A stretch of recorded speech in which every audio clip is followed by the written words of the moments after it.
भर्ती अमल के ताल्लुक से खुसूसी गुफ्तगू करेंगे। साबिक वजीर हमारे साथ इस प्रोग्राम में ज्वाइन करेंगे और जम्मू कश्मीर के अंदर इस वक्त जो मुल्क के बाकी हिस्सों की तरह बेरोजगारी का जो एक संगीन मसला है, हर गुजरते दिन के साथ संगीन से संगीन तर होता चला जा रहा है और परेशानियां भी काफ़ी ज़्यादा हैं। ऐसा नहीं है कि रात के वक्त में कोई जादू की छड़ी सरकार इस्तेमाल करे और चीज़ें दुरुस्त हो जाएं, मगर इन सब के बीच में जो इकदामात हुकूमती सतह पर उठाए जा रहे हैं उन पर भी कुछ किस्म के सवालात उठते रहे हैं। वो मुतलका एजेंसियां हों, बिलखुसूस जो भर्ती एजेंसियां काम कर रही हैं, उनकी कारकर्दगी पर सवालिया निशान है।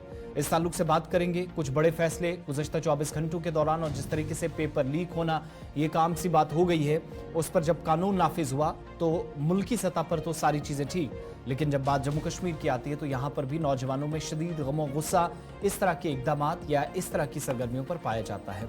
इस पर हुकूमत क्या कर रही है जानने की कोशिश करेंगे और क्यों हुकूमत की कुछ पॉलिसियों को नुक्ताचीनी इनकी हो रही है या हदफ तनकीद बनाया जा रहा है। मगर उससे पहले 5 खबरें टॉप 5 में आपके सामने, जो फॉर्मेट के मुताबिक रखनी, और ये वो 5 खबरें होती हैं जो आप सुबह से सबसे ज़्यादा पढ़ते और देखते हैं और ताज़ा तरीन डिटेल्स आपके सामने टॉप 5 में रखते हैं।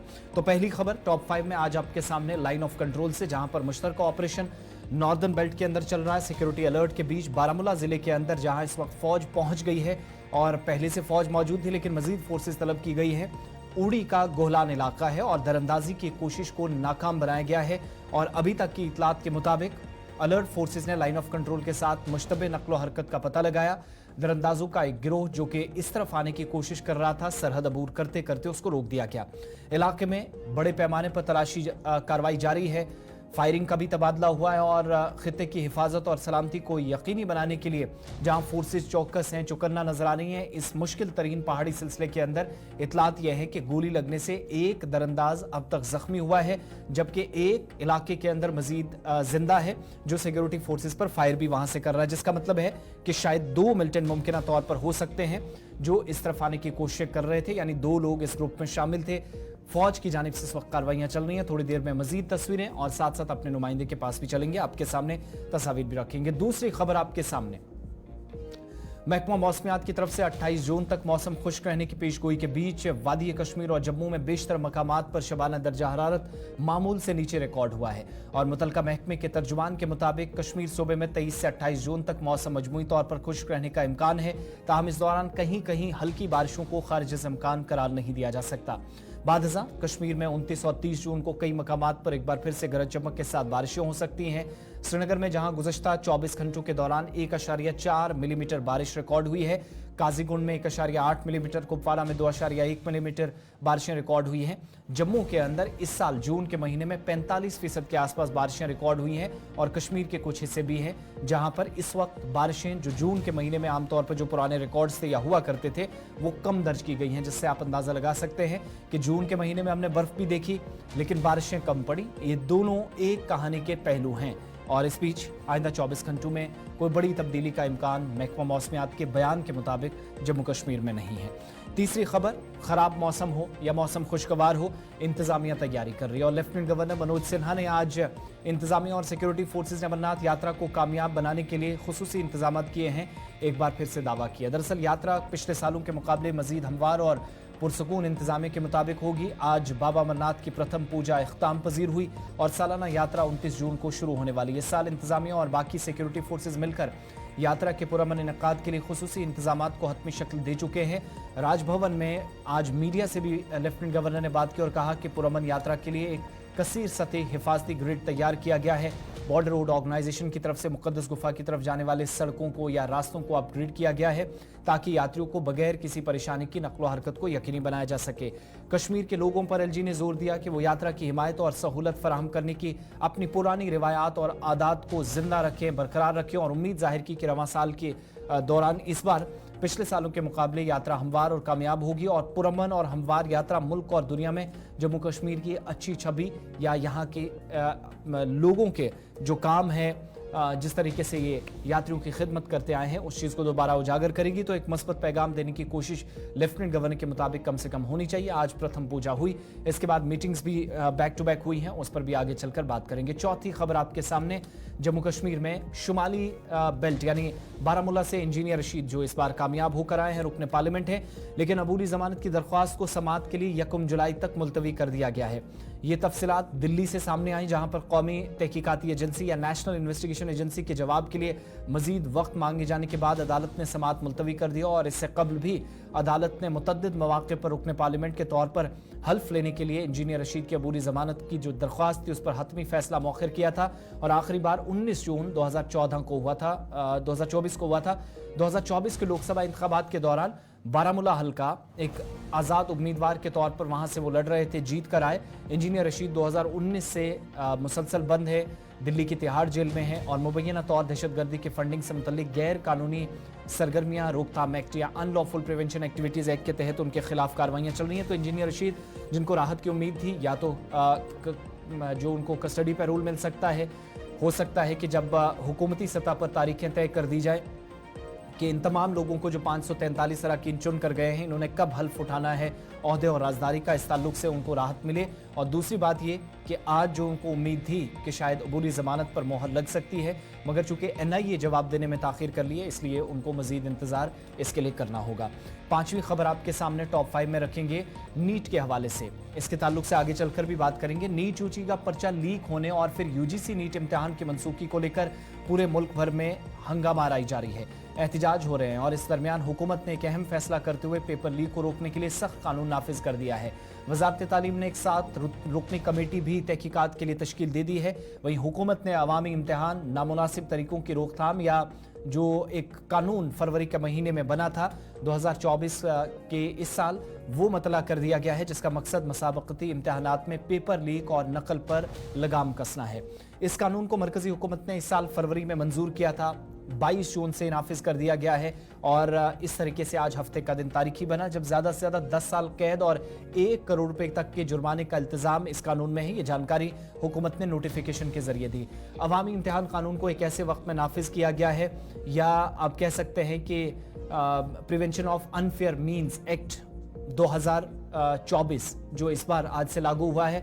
मरकजी वज़ीर तालीम धर्मेंद्र प्रधान से पूछा गया था कि इसे कब नाफिज किया जाएगा, तो दबाव में जब पूरे मुल्क के अंदर इस तरह के मामलात सामने आए कि पेपर लीक हुए, बड़े सवालात नेशनल टेस्टिंग एजेंसी पर उठे, सुप्रीम कोर्ट तक बात गई और कैसे कॉम्प्रोमाइज़ उसूल व ज़वाबित के साथ किया गया, उन सारी चीज़ों का खदोखाल भी अब तक पेश किया जाता रहा। लेकिन जिस तरीके से मुख्तलिफ हिस्सों के अंदर पेपर लीक होते रहे या कोशिशें की जाती रही और बड़े इदारे, बड़ी अहम शख्सियात जो शायद अपने अपने रोल में बड़े मज़े में थी, उस दौरान ये पेपर लीक करते हुए नजर आए, उन लोगों पर भी एक तरह से शिकंजा कसने का मौका यहाँ से मिल सकता है। तो आज बाज़ाब्ता तौर पर वह कानून जो लोकसभा से 6 जनवरी और राज्यसभा से 9 फरवरी को, माफ़ कीजिएगा 6 फरवरी और 9 फरवरी को बिलतरतीब पास हुए थे और उसके बाद 12 तारीख को इस पर सदर हिंद द्रौपदी मुर्मू ने मंजूरी कानून की शक्ल में इसको दे दी थी, इस पर दस्तखत करके। तो वो जो सिलसिला एक था कि क्या कसूरवारों को सज़ा मिलेगी या नहीं, ये जो सवाल पूछे जा रहे थे, तो उस ताल्लुक से अपने लेवल पर ये तमाम तैयारियां हैं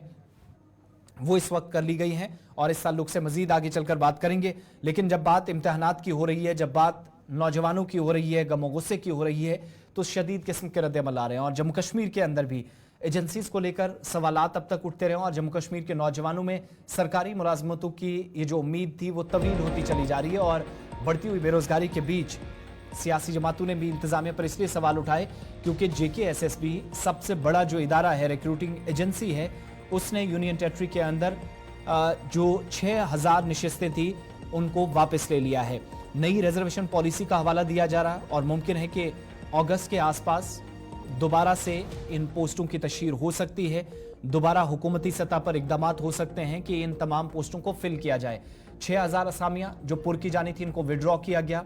भर्ती के लिए Jammu Kashmir service selection board को इन्हें भेजा गया था।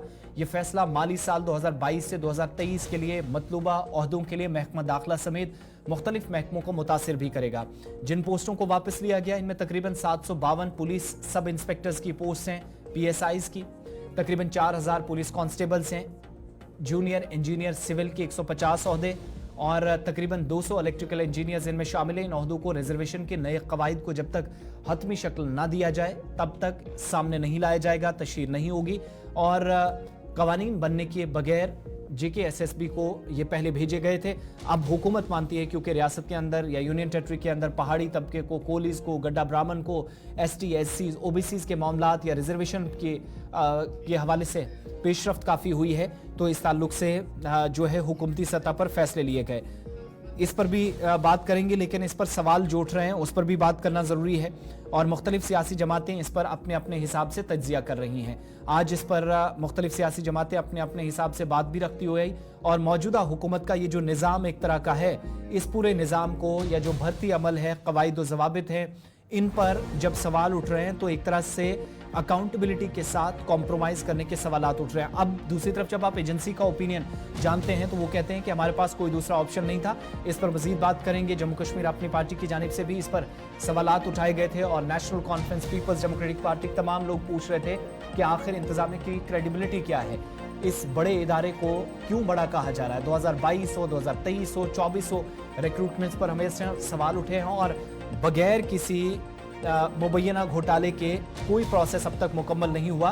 इंतजामिया का अगरचे इस पर रद्द-ए-अमल ज़रा आपको मुख्तलिफ है क्योंकि उसने बचाव भी अपना करना है, लेकिन ये जो 6000 पोस्टें वापस ली गई तो नौजवानों का भी ज़्यादातर रद्द-ए-अमल सामने आया कि हमें तंग तलब किया जाता है। इस पर मजीद बात करेंगे। गुलाम हसन मीर साहब, साबिक रियासती वजीर, सीनियर रहनुमा जम्मू कश्मीर अपनी पार्टी, हमारे साथ इस वक्त वादी कश्मीर से ज्वाइन किए हुए हैं और उनके साथ भी ज़रा इस गुफ्तगू को आगे बढ़ाएंगे और ये जानने की कोशिश करेंगे कि आखिर ऐसे मामलात क्यों पेश आ रहे हैं, क्योंकि सवालात जब उठे तो उनकी जानिब से भी इस पर अपनी राय का इजहार किया गया था। बहुत शुक्रिया मीर साहब और खुशामदीद 5 के पंच इस खास प्रोग्राम में। मैं चूँकि आप साबिक रियासती वजीर भी रहे हैं, सिस्टम का आप हिस्सा रहे हैं, सारी एजेंसीज हों, सारे हुकूमती इदारे हों, बहुत अच्छे से और बारीकियों को बहुत अच्छे से आप जानते और खंगालते हैं। आपकी नज़र में क्यों ऐसा ये मामला पेश आ रहा है? पहले अचानक से पोस्टें तशहीर की जाती हैं, नौजवान तैयारी करते हैं, फॉर्म भरता है, अच्छी खासी मेहनत करने के बाद पैसा जितना भी होता है वो लगाने के बाद फॉर्म जमा होने के कुछ दिनों के बाद दोबारा से कोई ना कोई बड़ा फैसला रास्ते में कांटा बनने का या रुकावट बनने का एक सबब बनता है कि आज ये हुआ, आज वो हुआ। नौजवान क्यों मुतासिर होते हैं, वो भी उस इदारे पर जिसको प्रेस्टिजियस इदारे का एक टैग लगाया जाता है उस रियासत के अंदर जहां पर आप भी सिस्टम का हिस्सा रहे हैं। देखिए, जहां तक जम्मू कश्मीर में नौजवानों की बेरोजगारी का सवाल है, क्योंकि यहाँ पर अवामी हुकूमत नहीं है, एक ऐसी सरकार है जो अफसरशाही के तौर तरीके अपनाकर अपनी हुकूमत चला रही है, उनको नौजवानों की बेरोजगारी की पेन, उनका दर्द कहाँ एहसास होगा। प्रायोरिटी सरकार के सामने ये होनी चाहिए थी कि फौरी तौर पर जो भी वैकेंसीज हैं उनको फिल किया जाए जी। इस सरकार का ट्रैक रिकॉर्ड लीजिए, कितनी बार एडवर्टाइजमेंट्स की पोस्टों की फिर मुलतवी करते रहे। इतना ही नहीं, स्कैंडल्स कितने हो गए और इनका हर कदम नौजवानों की इंटरेस्ट के मुनाफी ही होता रहा जी। 2022-23 में इन्होंने पोस्ट्स रेफर किए, अब रिजर्वेशन लॉ बदल गया, अब कहते हैं उन पोस्टों को वापस लाएंगे क्योंकि रिजर्वेशन का लाभ नया आया है। यार, ये 2022-23 की पोस्ट है, उस वक्त का जो लॉ यहाँ एप्लीकेबल था तो वही इन्हीं सिलेक्शनों पर भी इस लॉ का इतलाक होता। इस लॉ को आप रिट्रोस्पेक्टिवली इंप्लीमेंट करते हैं और नौजवानों का वक्त जाया करते हैं। नौजवान कितनी मेहनत करते हैं, मशक्कत करते हैं इस उम्मीद से कि उनको रोजगार मिलेगा, लेकिन आप उनको खिलौना देकर बहका देते हैं। यू आर नेवर सीरियस कि ये जो अनएम्प्लॉयमेंट प्रॉब्लम जम्मू कश्मीर के अंदर है ये कितनी गंभीर है। आप हमारे नौजवानों के मुस्तकबिल के साथ खिलवाड़ करते आ रहे हैं। ये जो तरीकेकार ये गलत है। यही वजह है जम्मू कश्मीर के लोग तरस रहे हैं कब यहाँ ऐसी हुकूमत आए जो उनकी हुकूमत आए, जो उनकी तर्जुमानी करे, जो उनके मुश्किलात का इजाला करे, जो अनएम्प्लॉयमेंट को प्रायोरिटी समझकर नौजवानों की एम्प्लॉयमेंट के रास्ते खोल दे। लेकिन बदकिस्मती जो मौजूदा सरकार है, ये अफसरशाही है। अफसर कुर्सियों में बैठकर मौज मस्तियां करते हैं। They have least interest with the welfare. अच्छा मीर साहब, जब हुकूमती इदारों से, जिम्मेदारान से हम यही सवाल करते हैं जो आप सवाल उठा रहे हैं, तो उनका जवाब एक ये है कि यूनियन टेरिटरी के अंदर अगर रिजर्वेशन रूल्स के तहत किसी को फायदे दिए जा सकते हैं या पहुंचाया जा सकता है, तो फिर किसी को इससे महरूम क्यों रखा जाए? हमारे पास तो कोई ऑप्शन ही नहीं था। अब जब नई पॉलिसी रिजर्वेशन की आई है तो फिर उसके मुताबिक ही बच्चों को फायदा पहुंचे और ज्यादा लोग शायद एडजस्ट हो सकते हैं। ये हुकूमत का तर्क है।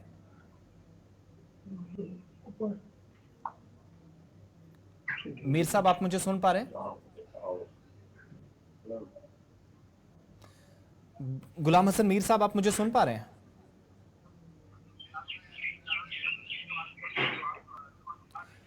चलिए मीर साहब के पास दोबारा चलेंगे। और मरकजी हुकूमत ने हाल ही में, आपको याद होगा कि कई ऐसे पसमानदा तबके थे जिनको एसटी की कैटेगरी में डाला।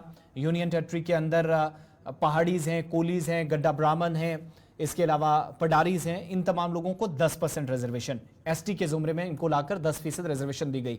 अब इस 10% की रिजर्वेशन के अलावा, यानी इसके इम्प्लीमेंटेशन ना करने के बाद अगर रिक्रूटमेंट होती तो सवाल तब भी पूछा जाता। तो हुकूमत उस पर यह तर्क दे रही है और जवाब बहुत हद तक दुरुस्त भी है कि रिजर्वेशन के बिना आप कैसे, हो सकता है कि कल को जाकर यह सवाल उठे कि रिजर्वेशन अगर होती तो शायद चीजें बदल सकती थी। दूसरी तरफ इस रिजर्वेशन पॉलिसी के तहत बहुत सारे लोगों को, जिनको चाहे वो अर्बन लोकल बॉडीज के अंदर हैं या पंचायतों के अंदर हैं, ओबीसी का फायदा पहुंचाने, और जो आरबी के अंदर कुछ एरियाज थे, कुछ को काटा जा सकता है, कुछ नए शामिल होंगे, किसी को डबल फायदा कहीं पर ना मिले, एक कैटेगरी से एक शख्स फायदा उठाए और एक समय में उसको इसके फायदे मिले। यह हुकूमत का तर्क है। मीर साहब, आप तक आवाज पहुंच रही है? हाँ, आप पहुंच रही है। मेरा सवाल यह था कि हुकूमत से या जिम्मेदारान से, जब ये आप सवाल जो उठा रहे हैं ये हमने पूछा, तो उनका तर्क है कि रिजर्वेशन पॉलिसी जब आई है तो फिर इससे महरूम क्यों रखा जाए? कल को हो सकता है कि जब इसके बगैर ही हम रिक्रूट कर दें तो सवालात उस वक्त भी उठेंगे। तो बेहतर यह है कि जो कवायद ज़वाबित वज़ह किए गए उसके साथ जाया जाए। नहीं, मेरा सवाल सिर्फ एक सरकार से है, वो बताएं कोई भी कानून जो होता है वो इम्प्लीमेंट होता है रिप्रोस्पेक्टिवली। ये पोस्ट्स ऑलरेडी रेफर किए गए थे, ये उस पुराने कानून के तहत, पुराने रिजर्वेशन के तहत थे जी। ये इनकी जो अपॉइंटमेंट होती, यहाँ जो सिलेक्शन होती, वो पुरानी रिजर्वेशन पॉलिसी के तहत होती। चूंकि इनको करना नहीं है, इनकी अपनी अदर इंटरेस्ट्स हैं, जिन अदर इंटरेस्ट्स की वजह से इसका सहारा लेते हैं कि रिजर्वेशन का लाभ बदला है इसलिए वापस ले लिए। अगर इस तरीके से तो फिर कभी होगा नहीं। कल भी कुछ अमेंडमेंट्स होंगी, क्या फिर अमेंडमेंट्स होंगी? अब नई अमेंडमेंट आ गई, अब नया कुछ करना है। ये न करने के तरीके कार हैं। जो भी ये कहता है वो कानूनी तौर सही नहीं है, ये गलत मशवरा है, ये सिर्फ नौजवानों के साथ नाइंसाफी है। अच्छा मीर साहब, साल 2018, 19, 20, 21, 22, 23 और 24 तक गुजर गए, कोई मेजर रिक्रूटमेंट हमने नहीं देखा। यही हमने देखा कि 4th क्लास की पोस्ट आती रही और उनके बीच में भी FFA हो, या फिर इसके अलावा हमने देखा उससे पहले फायर एंड इमरजेंसी वाले, वो भी प्रोटेस्ट अभी कर ही रहे हैं यूथ। ये बड़ा जो प्रेस्टिजियस इदारा था, आज के वक्त में इसकी साख को जो नुकसान पहुंचा है, क्या गुंजाइश कोई है कि इसको बेहतर किया जा सकता है? क्यों नहीं बेहतर किया? Where there is will of the government, अगर हुकूमत चाहती, वो इदारा खराब नहीं हो सकता है। ये हुकूमत की विल नहीं है, हुकूमत की दिलचस्पी नहीं है। इदारा क्या करेगा?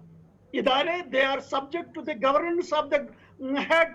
ये वहां पर विल ऐसी है कि यहाँ के नौजवानों को रिक्रूट किया जाए। और भी पॉलिसियां जो इन्होंने नौजवानों के खिलाफ है, उनको मेन स्ट्रीम में आने से रोक रहे हैं। यहाँ कितनों की सिलेक्शन हो गई, फिर उनकी वेरिफिकेशन का मसला देख लीजिए। उनका भाई, उनका भतीजा, उनका जो मरा हुआ अंकल कभी मिलिटेंसी के साथ ताल्लुक रखता है, उसकी क्लियरिफिकेशन नहीं होती है। ये जो मौजूदा सरकार की नौजवान कुछ पॉलिसी है, जम्मू कश्मीर के लोग इसके खिलाफ हैं, वो उठाएंगे आवाज इस सरकार के खिलाफ, इस सरकार की नीतियों के खिलाफ। अच्छा, ये जो बेरोजगारी वाला मसला है पूरे मुल्क के अंदर है। अब जम्मू कश्मीर को जब हम देखते हैं तो टॉप 4 या 5 में आ जाता है। कुछ चीजें बेहतर भी हुई हैं और जो चीजें खराब हैं, आप चूंकि दारुल हुकूमत दिल्ली तक भी आपका राब्ता है, सिस्टम का हिस्सा रहे हैं, जम्मू कश्मीर के अंदर एडमिनिस्ट्रेशन को बहुत अच्छे से जानते हैं, ये मामला जाती तौर पर आपने उठाया कभी वज़ीर आज़म के दफ्तर के साथ, वज़ारत दाखिला के साथ, या फिर यहाँ पर कोई आप इस तरह का प्लान बना रहे हैं कि देखिए, हुकूमत के आप साथ देख मशवरा लीजिए, कोई किया जाए, आपकी तरफ से कोई मशवरा हुकूमती सतह पर दिया जाए?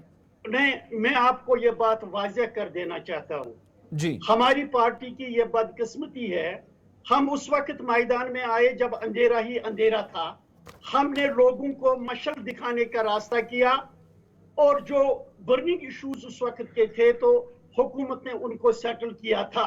जी लेकिन मैं ये आपको वजाहत से कह देना चाहता हूं, अपनी पार्टी किसी भी मशावरत में हुकूमत के साथ नहीं, कहीं भी इनके साथ कोई मशावरत नहीं होती है। ये जो यहाँ यकनफरी राज है और ये सिर्फ गवर्नर राज है, ये उसकी मंशा से ही सब चल रहा है। हमने कई बार जहां हमें मौका मिला इस तरीकेकार, इस तर्ज अमल की मुखालफत की, लेकिन सरकार सरकार है, उनको लगता है कि जो कुछ हम करते हैं ठीक ही करते हैं, लेकिन लोग ग्राउंड पे बड़े परेशान हैं, उनकी सुनवाई कहीं पे नहीं होती है। हसन मीर साहब इस अहम तरीन मौजू पर हमारे साथ अपने ख्यालात का इजहार करने के लिए गुलिस्तान न्यूज़ की तरफ से बहुत बहुत शुक्रिया आपका। ये बात हो रही थी बेरोजगारी के हवाले से, और आप सब जानते हैं 6000 पोस्टों को रेफर किया गया। अब अगस्त तक उम्मीद है कि नौजवान दोबारा तैयारियां करेंगे और यूनियन टेरिटरी के अंदर एक बार फिर से बहुत सारे बच्चों को जो रोजगार का मौका मिलेगा। शायद अगस्त तक दोबारा हुकूमत की जानिब से कोई पहल की जा सकती है। कम से कम 2 महीने का इस पूरे प्रोसेस को कंप्लीट करने में वक्त लग सकता है। आगे बढ़ते हैं, बड़ी खबर दारुल हुकूमत दिल्ली से आ रही है, जहां पर गैर कानूनी सरगर्मियां रोकथाम एक्ट यानी अनलॉफुल प्रिवेंशन एक्टिविटीज एक्ट के तहत एक और कदम उठाया गया है। और ट्रिब्यूनल ने आज मुस्लिम लीग जम्मू कश्मीर, जो मुसर्रत आलम का धड़ा है, और तहरीक हुर्रियत जम्मू कश्मीर पर 5 साल की पाबंदी आयद करने के मरकज के फैसले की तौसीक कर दी। यानी वजारत दाखिला ने जो फैसला लिया था उस फैसले को बरकरार रखा जाएगा। 5 साल मजीद पाबंदी इस ममनू तंजीम पर रहेगी। दिल्ली हाईकोर्ट के जज सचिन दत्ता का एक रुकनी जो ट्रिब्यूनल जनवरी में इंसदादे दहशतगर्दी के सख्त कानून के तहत तश्कील दिया गया था, ताकि इस बात का जायजा लिया जा सके कि आया पाबंदी के नफाज के पीछे काफी वजूहात और हकाइक मौजूद थी या नहीं। तो मुस्लिम लीग जम्मू कश्मीर, जो मुसर्रत आलम का ग्रुप था, उसका धड़ा था, वो 27 दिसंबर 2023 को यूएपीए के तहत हुकूमत ने जम्मू कश्मीर में पाबंदी आयद कर दी थी, और मुल्क दुश्मन या अलहदगी पसंद सरगर्मियों को फरोग देने में मुलव्विस ये शख्स और इसका ग्रुप पाया गया, गैर कानूनी तंजीम करार दिया गया था और 5 सालों के लिए पाबंदी आयद कर दी थी। तो वो जो फैसला था उसकी तौसीक आज के इस फैसले से होती है। मजीद 5 बरसों के लिए इसी तरीके से इस तंजीम पर पाबंदी रहेगी, कानूनी चाराजोई होती रहेगी। लेकिन एक झटका एक बार फिर से ट्रिब्यूनल की तरफ से जो तौसीक की गई कि मुस्लिम लीग का जो धड़ा है मुसरत आलम का, एक तो वो, और दूसरी तरफ तहरीक हुर्रियत पर भी पाबंदी उसी तरीके से बरकरार रहेगी। जो पहले फैसला लिया गया था वो दुरुस्त करा दिया गया है।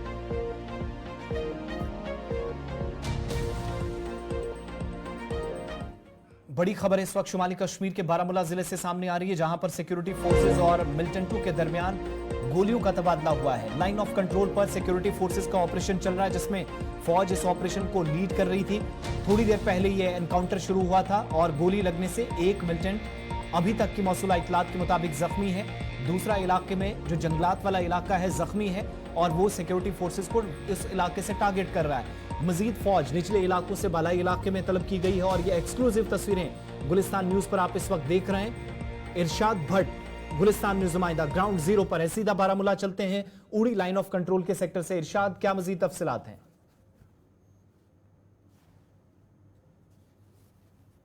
इरशाद, अब तक आवाज पहुंच रही है? बात करें, बिल्कुल बिल्कुल जी, कंटिन्यू करें।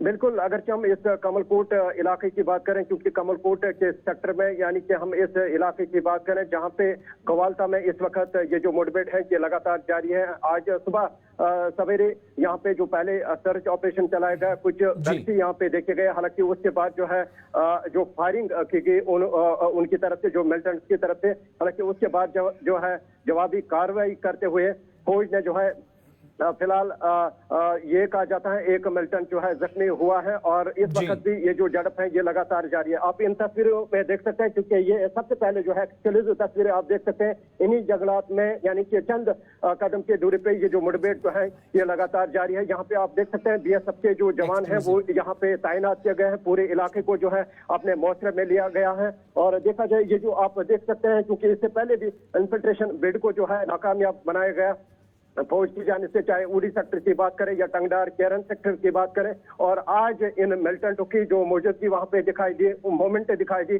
उसके बाद जो है आसपास के इलाकों में जो पहले सर्च ऑपरेशन चलाया गया उसके बाद जो है यहाँ पे ये मुठभेड़ जो है देखी गई। हालांकि बताया जाता है एक जो मिलिटेंट है वो जख्मी हुआ है। फिलहाल यहाँ पे कितना टाइम लगेगा इस ऑपरेशन में, फिलहाल फौज के साथ साथ बीएसएफ जम्मू कश्मीर पुलिस हालांकि वो यहाँ पे लगे हुए हैं और बाकायदा तौर पर पूरे जंगलात को जो है कॉर्डन अप में लिया गया है। हालांकि बताया जाता है सूत्र के मुताबिक ये 4 से 5 मिलिटेंट्स का ग्रुप था जो इस पार आने की फिराक में थे। हालांकि इनको पहले रोका गया, उसके बाद जो है झड़प चली। फिलहाल इस ऑपरेशन में बाकायदा तौर पर फायरिंग हो रही है इस वक्त या सिर्फ फिलहाल सर्च चल रहा है इब्तदाई फायरिंग के बाद? फिलहाल इस वक्त इन जंगलात में जो है सर्च जो है जारी है और देखा जाए यहाँ पे कितना टाइम लगेगा क्योंकि मौसम भी अब्र आलूद है। अभी थोड़ी देर पहले जो है मामूली तौर पर बारिशें भी हुई, इसकी वजह से जो है सिक्योरिटी फोर्सेस को भी ये काफी सारी मुश्किलातों का सामना करना पड़ रहा है। और देखा जाए इस वक्त फिलहाल जो है मौसम ठीक ठाक है और इन तस्वीरों में आप देख सकते हैं किस तरह यहाँ पे जो बीएसएफ के जवान जो है वो अलर्ट है। ये पहले गुलिस्तान की टीम यहाँ पे पहुंची, आप इन तस्वीरों में देख सकते हैं। फिलहाल इस पूरे जंगलात को जो है अपने मौसरे में लिया है और किस तरह यहाँ पे जो है फौज जो है अपने मुस्तैदी से जो है अपना काम कर रहे हैं। और इसमें अभी थोड़ा सा जो है टाइम लगेगा क्योंकि अभी थोड़ी देर पहले हमने यहाँ पे जो जराये के साथ बात की, जो फौज के जराये हैं उनके साथ बात की या सोर्सेस का ये कहना है कि इसमें अभी जो है वक्फा लग सकता है क्योंकि ये जंगलात हैं, घना जंगलात हैं और कितना टाइम लगेगा ये आने वाले समय के बाद ही पता चलेगा। फिलहाल ये जो ऑपरेशन है ये इन जंगलात में लगातार जारी है। एक मिलिटेंट जो है वो जख्मी हुआ है, फिलहाल उसकी जो तलाश है यहाँ पे वो लगातार जारी है और दूसरा मिलिटेंट जो है वो बीच बीच में फायरिंग कर रहा है और देखा जाए इस वक्त ये ऑपरेशन जो है वो लगातार जारी है। इरशाद, बहुत बहुत शुक्रिया तफसीलात फराहम करने के लिए। ऑपरेशन चल रहा है, थोड़ी देर में मजीद तफसीलात आपको फराहम करेंगे। स्क्रीन पे ये तमाम वो तस्वीरें जो एक्सक्लूसिव हैं उस इलाके से जहां पर ये ऑपरेशन इस वक्त चल रहा है और इस वक्त फौज और बीएसएफ इस ऑपरेशन को मुश्तरका तौर पर अंजाम दे रही है। इस पूरे इलाके के अंदर फायरिंग भी हुई है, एक मिलिटेंट जख्मी है जो इरशाद बता रहे थे, फौज तस्दीक कर रही है। दूसरा एक मिलिटेंट जो जिंदा अभी इस इलाके के अंदर देखा गया है। आइडेंटिफिकेशन बाद में होगी, कौन है, किस एरिया से आए, लेकिन फिलहाल ऑपरेशन को कंटिन्यू किया गया है। खराब मौसम के बावजूद भी फौज इस वक्त अलर्ट पर नजर आ रही है। वक्त छोटे से ब्रेक का है, 5:30 बज रहे हैं। ब्रेक के उस पार आज के दिन की मुनासबत से एक खास प्रोग्राम।